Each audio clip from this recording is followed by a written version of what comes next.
Hello, welcome to another DFG video. This is going to be another build video, another quick one.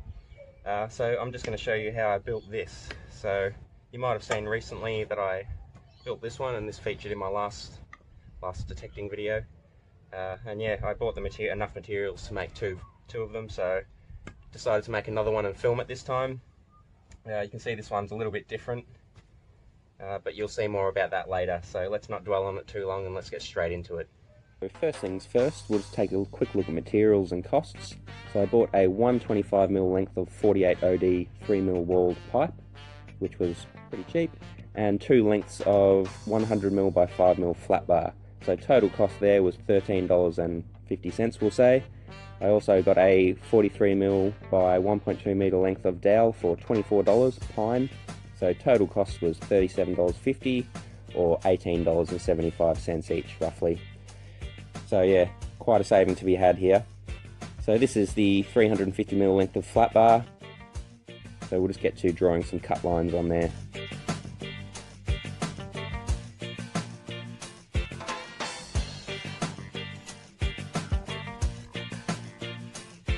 Now you can see I haven't used the whole length of the flat bar. I decided to go with a 300mm length, as that just seemed right.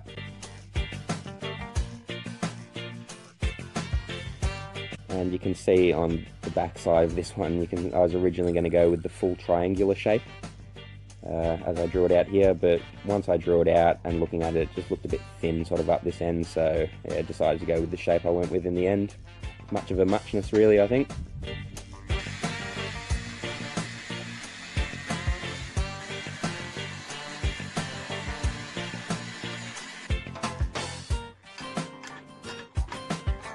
Here we have the basic shape cut out. So next thing I've got to do is just hit it on the grinder to clean up sort of the edges, get rid of all those sharp bits, and sort of put that sharp bit onto the back edge there. I don't know what you'd call it.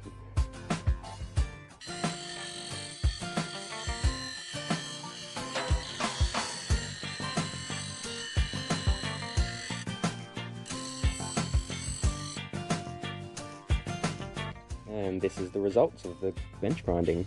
You can see that back edge I've done there. Haven't gone too crazy with that because it's, it's really unnecessary to make it too sharp. It'll just blunt out anyway. So yeah, and I've just cleaned up the edges and stuff a bit. So it's looking pretty nice now. Nothing sharp or anything. Good to go. Moving on to the neck here. Cut this one in half from the 125mm length. So yeah, just going to weld this side down. That was the original flat edge. This is the edge I cut, so I'm just going to sort of clean that up, chamfer it a little bit to make it nice, and then put a large chamfer on this bottom edge here so I can weld it.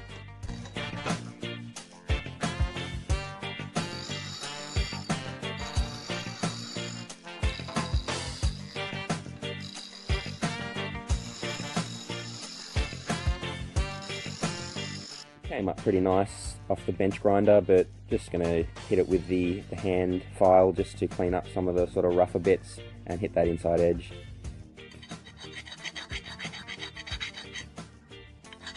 Yeah, just going to hit the inside edge now just to make it nice, so when I hammer the handle in there's no sharp bits there.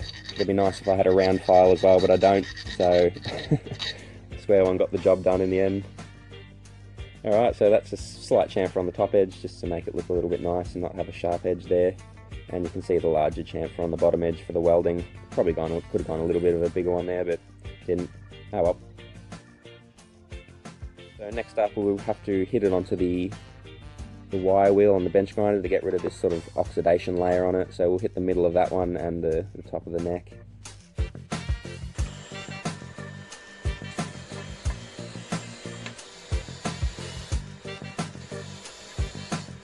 This is the results of the wire wheeling, so you can see the shiny bit there, so that's cleaned off all the oxidation and gunk that's sort of built up on there, and you can see this shiny patch in the middle there, so yeah, that's good to go for welding now. Alright, so just a slight change of design in the meantime. I went and got the welder and then just quickly whipped this up. You can see this length of 5mm round bar here. Decided to cut that off 120mm, and I'm just going to weld that along the middle here, pointing up towards the end. Hopefully that'll add a little bit of extra strength to it, because I was worried about this being a bit too sort of thin up the end here, and if I hit a big rock it might bend or something. So yeah, I've just gone with that design. Turns out that that was a very big mistake, as we'll see in a few minutes. But bear with me on that, you'll have to wait and see.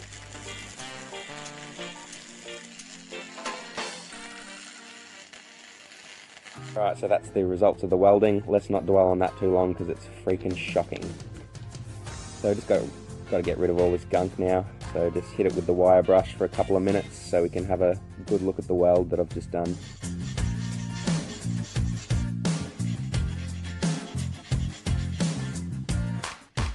And there we have it, nice and clean now, so you can have a good look at that absolutely terrible weld. And there might be another glaring error that you can see.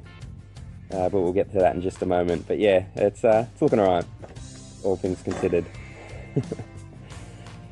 Yeah, but now you can see from this over the top view, that end bit here, that middle bar, is nowhere near the middle where it should be. The problem was I tacked this end, but failed to tack this end. And as I was welding up it, the heat just made a curve, and I didn't notice it in the moment. So yeah, it's aesthetically very unpleasing.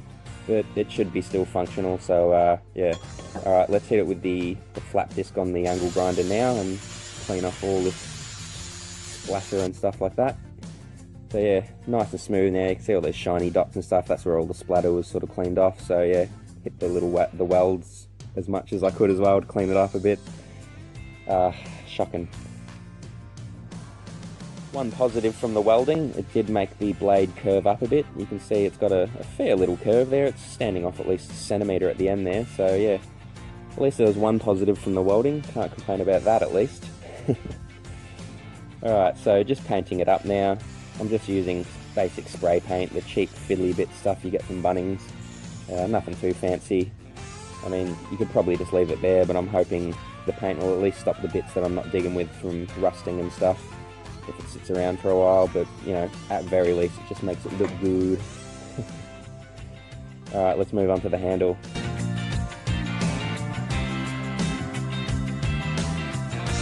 So yeah, this is a 700mm length here.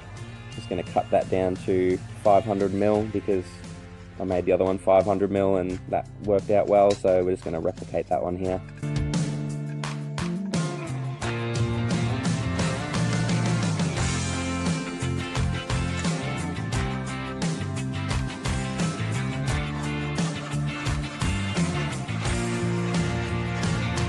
Alright, now we've got that cut for length, we're going to start carving out the handle a bit.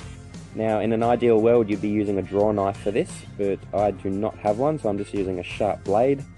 So the tedious task ahead of me is to take chips out like this all the way down the side. Yeah, it's not quite as tedious as this when I do it. I'm just holding it up awkwardly for the camera now. I can usually take sort of larger chunks, but yeah, just going to do this all the way down the side here and then flip her over and do it all the way down here. I'll probably leave about a 3 centimeter gap up the top and a 12 centimeter-ish gap down the bottom. Yeah, so that's just to make it nice for gripping. Alright, I've mostly done it now. The last few bits just to clean her up, and that's the finished result. So you can see it does look kind of rough and stuff still up close here. Very rough, but you know, that's what sandpaper's for, isn't it? So yeah, just hitting it with the sandpaper now. Hopefully that'll clean her up, make her nice and smooth. There we go, lovely. You can see the nice flat edge on that now. So yeah, looking good. And here we have, I just rounded off those sharp edges because you don't want that when you're gripping it, and just sort of rounded off the end of it a bit there, just to make it nice comfort in the hand. And you can sort of see a little bit of the thinning I've done there, but I didn't go too drastic with this one. Alright, so time to get the handle fitted in now. It was crucial to make sure I got it straight, but once I've sort of got it in there, I can just hammer it in. I measured the depth of the neck and made a mark a little bit up the wooden handle there, just so I knew when I had hammered it in all the way. And yeah, it looks like it's in. You beaut. Second to last step is to drill out the handle, drill out the hole for the pin. So I'm doing a 5mm hole here through one side of the metal, all the way through the wood, and then out the other side, so I can just hammer the pin all the way through. Here's the finished result. Turns out I should have put something soft underneath it because I've scratched up the paint a bit there, but I'm not too worried about those aesthetics considering that shock and weld job earlier. Alright, let's cut the pin.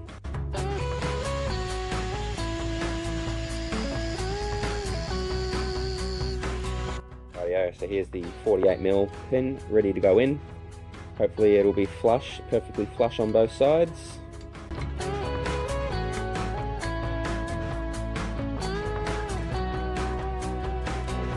Looking good. Alright, so the very last step you'd do would be to put the magnet on the handle up here, but I don't have a spare one, so can't do that. So we'll just push on. Imagine me putting a magnet on the top there. And yeah, well, I guess the last step would be to seal the handle as well, but I don't have anything to seal the handle with, so I'm just going to leave it there for now, but sealing the handle would be a good idea as it will increase the longevity of it and stuff. But yeah, that's pretty much finished. Not too bad. Really disappointed with that shock and weld job on that straight bit I ended up putting on there. That's really taken away from it, but again, it's just aesthetics. It looks bad, but it should still function as I wanted it to. So that's, you know, something at least. And yeah, $18.75 for this pick. Just under $40 for two of them. Cannot complain about that. Now I've got a spare and, you know, saved myself a lot of money. Alright, well, thanks heaps for watching, folks. If you've got any comments or critiques, be sure to comment down below. I'm sure there's quite a lot of critiques. I mean, look at that. But yeah, thanks heaps for watching. Hopefully that'll inspire you to make one of your own, save a bit of money for yourself. And it's just a bit of fun, if nothing else. So yeah, thanks very much, and I'll see you in the next one. Bye.